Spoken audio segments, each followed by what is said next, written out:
сөзді қорытындылаушы кеш иесі Салтанат Сұлтанова ханымды ортаға шақырамыз.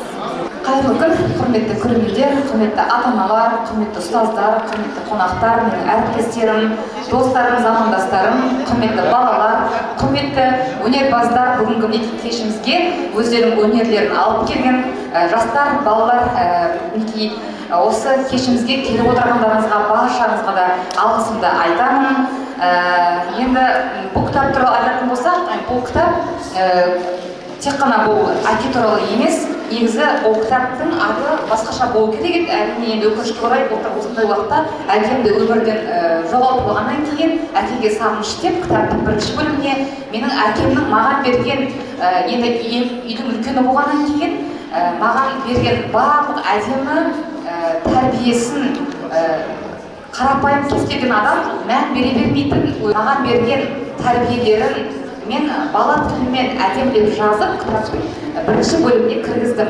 Бірақ кітап көбінесе әдеби музыкалық кітап болды. Кітаптың ішінде менің әр жылдарда жазылған өлеңдерім, әндерім, ноталарым менің әр жылдарда мектептерде жазылған бір-екі әңгімем, мектепте бастап жақында ғана аяқтаған жұлдызды балалар деген қиял ғажайып әңгімем кірді. Және де газеттерде әртүрлі журналдарда жазылған шыққан менің сценарийлерім, мақалаларым кірді. Және де әке тақырыбында болғаннан кейін кітапты ең соңында ең жақсы әдемі әкеге байланысты мақалдарменен және де осы әкеге байланысты айтылған, әке туралы айтылған әлемдік тұлғадағы ең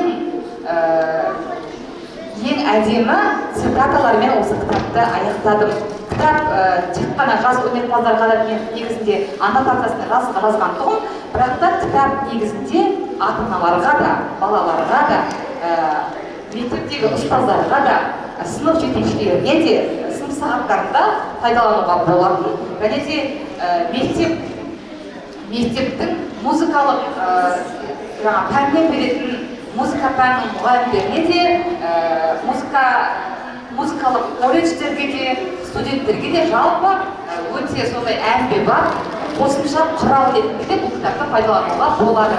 Сондықтан да баршаңызға да осындай тәрбиелік мәні зор елімізде кітаптар шыға берсін, балаларымыздың тәрбиесіне, біліміне үлкен ат салысып, осы қоғамның бір ең пайдалы тұлғасы ретінде осы дамып жүре берейік, бір-біріміздің осындай қуанышымызда бөлісіп жүре берейік, еліміз аман болсын, тыныш болсын, балаларымыз үлкен елімізді сүйетін азамат болсын, тәуелсіздігіміздің тірегі нығая берсін. Сондықтан да баршамызға денсаулық, ұзақ ғұмыр,